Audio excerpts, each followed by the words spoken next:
What we do know is that on the early hours of Saturday morning, several hundred men apparently descended on this small village of Shengyou in Hebei province, not that far from Beijing. As you can see from those pictures, they essentially went on the rampage.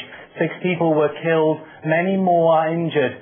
Now, local people say that the men were hired by a power company which wants to buy their land to build a new power site, a new power station. As yet, we have not been able to confirm that, but we do know that a similar incident took place in April when around 20 men came to the village and threatened the villagers, told them to move off the land. And these pictures were filmed by one of the villagers?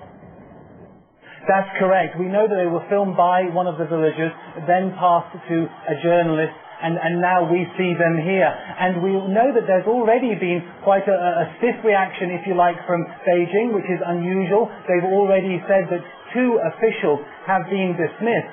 But this is an ongoing problem in China. The state owns all the land, but with the economy booming, more and more construction taking place, that means people have no private property rights whatsoever. They're simply moved off their land, and of course that's causing a lot of unhappiness and leading to violent protests as well as the incidents we see here. So how have the authorities responded to the fact that this were attacks allegedly carried out by a private company?